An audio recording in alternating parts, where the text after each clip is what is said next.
Hi friends, मैं हूं आपके साथ नम्रता। विवेक अग्निहोत्री की फिल्म द कश्मीर फाइल्स पर बॉलीवुड चुप है। कश्मीर पंडितों की जिंदगी पर आधारित इस फिल्म का दर्शक बड़ी ही बेसब्री से इंतजार कर रहे हैं, लेकिन कोई भी बड़ी हस्ती इस फिल्म पर बात नहीं कर रही।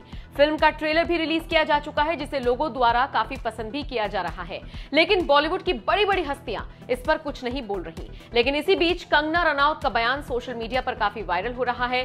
कंगना रनौत ने द कश्मीर फाइल्स के ट्रेलर की दिल खोल कर तारीफ की है। कंगना ने अपने इंस्टाग्राम स्टोरी पर द कश्मीर फाइल्स का ट्रेलर शेयर करते हुए इसकी तारीफों के पुल बांधे हैं। कंगना ने लिखा, क्या बात है, एक फिल्म उतनी ही अच्छी होती है जितनी की उसकी स्क्रिप्ट, और द कश्मीर फाइल्स के साथ दर्शक वास्तव में उन भावनाओं को महसूस कर सकते हैं और सहन कर सकते हैं जिनसे पात्र गुजरते हैं। अभिनेताओं के रूप में टीम में हर कोई पूरी तरह से अपने पात्रों की त्वचा के नीचे आ गया और इस चौंकाने वाली और दुखद कहानी को बताने के लिए प्रतिबद्ध है। तो देखा आपने, कंगना ने जमकर इस फिल्म के ट्रेलर की तारीफ की है। बता दें, फिल्म द ताशकंद फाइल्स के बाद विवेक अग्निहोत्री कश्मीर नरसंहार के पीड़ितों की सच्ची कहानी पर आधारित एक और चौंकाने वाली दिलचस्प फिल्म के साथ वापस आ गए हैं। दर्शकों को उस समय कश्मीर में फैले आतंक, भ्रम और भयानक दहशत की एक झलक देते हुए द कश्मीर फाइल्स का ट्रेलर रिलीज होते ही चर्चा में आ गया है। फिल्म में अनुपम खेर और मिथुन चक्रवर्ती, पल्लवी जोशी और दर्शन कुमार जैसे स्टार्स नजर आएंगे। बता दें, फिल्म द कश्मीर फाइल्स की वजह से कुछ लोग विवेक अग्निहोत्री को धमकी भी दे रहे हैं ताकि वो इस फिल्म को रिलीज ना करें। हाल ही में फिल्म की कश्मीरी पंडितों के लिए स्क्रीनिंग भी रखी गई थी, जिसे देखकर सब इमोशनल हो गए। बताते चले, ये फिल्म 11 मार्च को थिएटर्स में दस्तक देगी। ऐसे में देखने वाली बात अब ये होगी कि कश्मीरी पंडितों पर बनी ये फिल्म बॉक्स ऑफिस पर क्या धमाल मचाती है। वैसे आपको इस खबर पर क्या कहना है, कमेंट करके जरूर बताएं।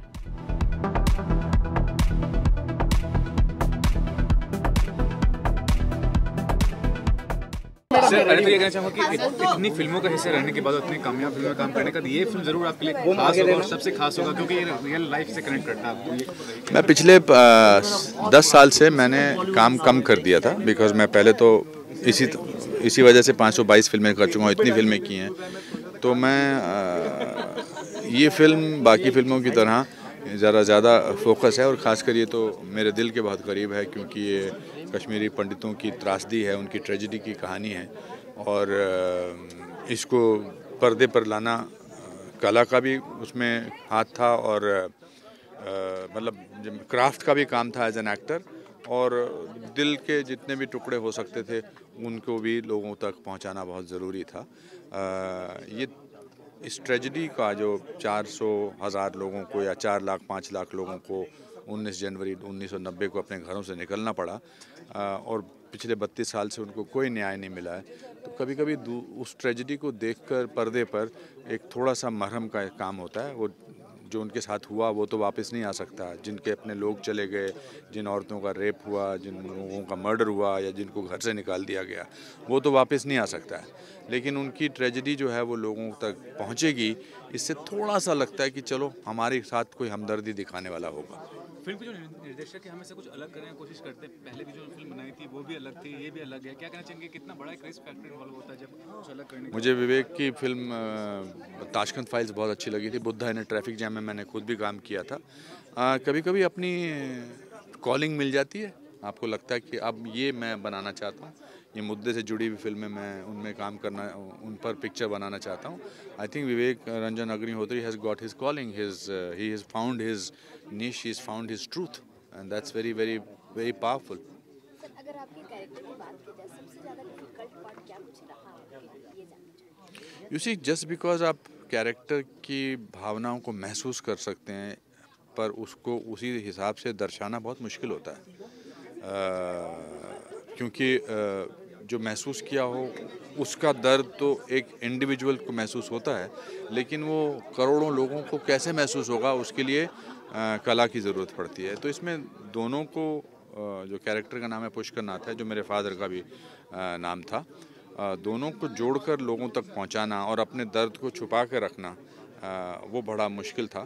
बट काम मुश्किल ना हो तो उसको करने का फ़ायदा क्या अगर ना हुआ तो। सर, आपसे और एक बात जानना चाहूँगी, जिस तरह से आपने ये कश्मीर फाइल पूरी ये जो मतलब रिसर्च की है, आपने सारी सच्चाई को आपने दर्शाने की कोशिश की है, जानना ये चाहूँगी कि कहाँ पे आपको लगता है कि सबसे ज़्यादा फॉल्ट यहाँ पे है, इसलिए ये घटना हुई, किसकी फॉल्ट लगती है? कभी कभी सच्चाई को दिखाने में एज इट इज़ उसमें किसका फॉल्ट रहा, किसकी परेशानी थी, वो लोगों को डिसाइड करना चाहिए। हम तो कहानी के पात्र हैं और हमने कहानी को दिखा दिया। पूरी दुनिया जानती है कि किसके terrorism is the biggest enemy of human beings, of human kind, of world today. और यही टेररिज्म का ये जो थे ये शिकार हुए ये कश्मीरी पंडित। एक वरना कश्मीर जो है वो उसका कश्यप, ऋषि कश्यप के नाम से उस पर रखा गया है और धीरे धीरे करके सब लोग वहाँ से निकाल दिए गए हैं। तो आई थिंक टेररिज्म ने हर किस्म के इंसान को, हर किस्म के धर्म को नुकसान पहुंचाया है, न केवल पंडितों को, ब्राह्मणों को या हिंदुओं को, पर उसमें मुसलमान को भी काफ़ी टेररिज्म के शिकार हुए हैं, काफ़ी उनकी भी जानें गई हैं। सरदारों को अभी भी कश्मीर में कितने लोगों ने मुसलमानों को ही मारा है, कितने सरदारों की रिसेंटली हत्या की गई है। तो biggest enemy of today's world is terrorism. नमस्कार। Thank you.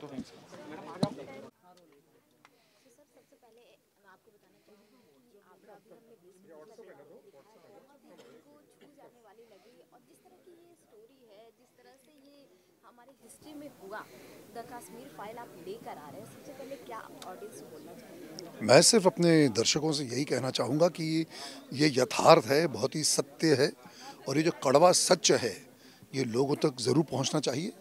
और ये विवेक अग्निहोत्री साहब ने जो ये जो बीड़ा उठाया है वो बहुत ही काबिल तारीफ़ है। You know he deserves all the credit to bring this story out. बहुत ही बढ़िया बात है और देखिए ये बहुत ही मार्मिक है, बहुत ही दारुण है, इतनी इमोशनल कहानी है ये कि जो सत्य है।